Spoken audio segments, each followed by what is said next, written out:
Sanctus, Sanctus, Sanctus Dominus Deus Sabaoth.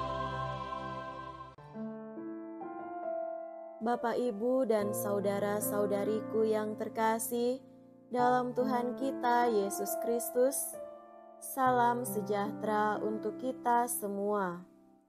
Berkat Allah yang Maha Kuasa senantiasa menyertai kita. Marilah kita mendengarkan dan merenungkan bacaan-bacaan kitab suci hari Jumat tanggal 10 Januari tahun 2024. Dalam nama Bapa dan Putra dan Roh Kudus. Amin. Bacaan pertama dari surat pertama Rasul Yohanes bab 5 ayat 5 sampai 13. Saudara-saudaraku terkasih, tidak ada orang yang mengalahkan dunia selain Dia yang percaya bahwa Yesus adalah Anak Allah. Dia inilah yang telah datang dengan air dan darah, yaitu Yesus Kristus. Bukan saja dengan air, tetapi dengan air dan dengan darah. Dan Rohlah yang memberi kesaksian, karena Roh adalah kebenaran. Sebab ada 3 yang memberi kesaksian di bumi, roh, air, dan darah, dan ketiganya adalah satu. Kesaksian manusia kita terima, tetapi kesaksian Allah lebih kuat. Sebab demikianlah kesaksian yang diberikan Allah tentang Anaknya. Barang siapa percaya kepada Anak Allah, ia mempunyai kesaksian itu di dalam dirinya. Barang siapa tidak percaya kepada Allah, ia membuat Allah menjadi pendusta, karena orang itu tidak percaya akan kesaksian yang diberikan Allah tentang Anaknya. Dan inilah kesaksian itu: Allah telah mengaruniakan hidup yang kekal kepada kita, dan hidup itu ada di dalam Anaknya. Barang siapa memiliki Anak Allah, ia memiliki hidup. Barang siapa tidak memiliki Dia, ia tidak memiliki hidup. Semuanya itu kutuliskan kepada kamu, supaya kamu yang percaya kepada nama Anak Allah tahu bahwa kamu memiliki hidup yang kekal. Demikianlah sabda Tuhan. Syukur kepada Allah.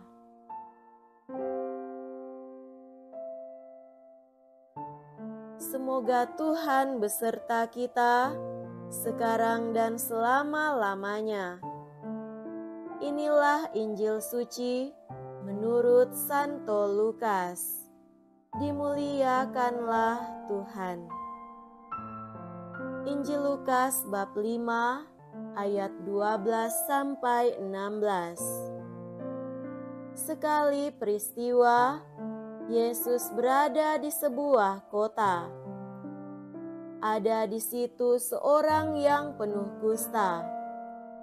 Ketika melihat Yesus, tersungkurlah si kusta dan memohon, "Tuan, jika Tuan mau, Tuan dapat mentahirkan aku." Maka Yesus mengulurkan tangannya, menjamah orang itu dan berkata, "Aku mau, jadilah engkau tahir." Seketika itu juga lenyaplah penyakit kustanya. Yesus melarang orang itu memberitahukan hal ini kepada siapapun juga, dan ia berkata, "Pergilah, perlihatkanlah dirimu kepada imam, dan persembahkanlah untuk pentahiranmu persembahan seperti yang diperintahkan Musa sebagai bukti bagi mereka." Tetapi kabar tentang Yesus makin jauh tersiar, dan datanglah orang banyak berbondong-bondong kepadanya untuk mendengar Dia dan untuk disembuhkan dari penyakit mereka. Akan tetapi, Yesus mengundurkan diri ke tempat-tempat yang sunyi dan berdoa. Demikianlah sabda Tuhan.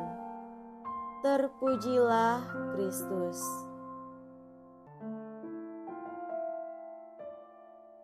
Saudara-saudariku yang terkasih dalam Tuhan kita Yesus Kristus, tema renungan kita pada hari ini adalah doa sebagai penopang hidup dan karya.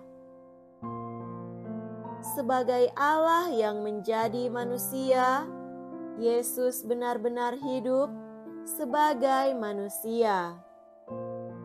Ia menggunakan sarana manusia untuk berelasi dengan Allah Bapanya. Dengan doa, Yesus menjaga kesatuannya dengan Bapa. Semua yang dikatakan, diajarkan, dan dilakukan adalah kata-kata, ajaran, dan tindakan dari Bapa sendiri. Bagi Yesus, menjaga relasi ini jauh lebih penting dan menjamin kebenaran hidup serta karyanya sekaligus menjaganya dari penyimpangan karena dorongan-dorongan manusiawi semata. Saudara terkasih, dalam bacaan Injil hari ini, kita mendengarkan kisah penyembuhan orang kusta. Di sana Yesus menyembuhkan si kusta secara penuh, bukan saja penyakit fisiknya, tetapi juga penyakit mental yang muncul dari tindakan sosial pengucilan terhadap para penderita kusta. Yesus memintanya menunjukkan diri kepada para imam agar mendapatkan kembali hak-haknya secara sosial untuk diperlakukan sama dengan orang lain. Yesus tidak seperti kita yang kadang menolong orang dengan membeda-bedakan atau setengah-setengah karena mengikuti dorongan-dorongan manusiawi kita. Kemudian setelah peristiwa itu, Yesus didatangi begitu banyak orang yang meminta untuk disembuhkan. Lagi-lagi, Yesus mengambil keputusan yang menurutnya paling tepat, mencari tempat yang sunyi untuk berdoa. Yesus bertindak tidak seperti kita yang kadang mengikuti dorongan-dorongan perasaan sentimental, tidak tegang sehingga kehilangan prioritas dalam hidup. Yesus juga tidak seperti kita yang kadang keasikan dalam karya karena merasa dibutuhkan, merasa sebagai orang penting, sehingga melupakan doa sebagai relasi dengan Tuhan yang justru menjadi sumber dari karunia-karunia yang kita bagikan. Saudara-saudariku terkasih, hari ini Yesus mengajarkan kepada kita betapa doa menjadi prioritas dari segala prioritas dalam hidup kita. Dengan doa, kita berelasi dengan Allah sebagai Bapa kita yang menunjukkan bagaimana kita harus hidup.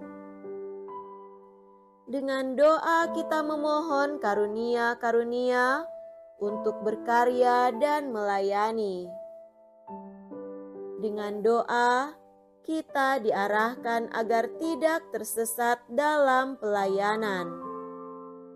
Dan akhirnya, dengan doa kita dituntun untuk mengenali dan menjalani tujuan hidup yang Tuhan peruntukkan bagi kita secara pribadi, sampai pada akhirnya kita dapat berkata seperti Yesus pada akhir hidupnya di dunia, "Sudah selesai." Semoga demikian. Amin. Dalam nama Bapa dan Putra dan Roh Kudus. Amin.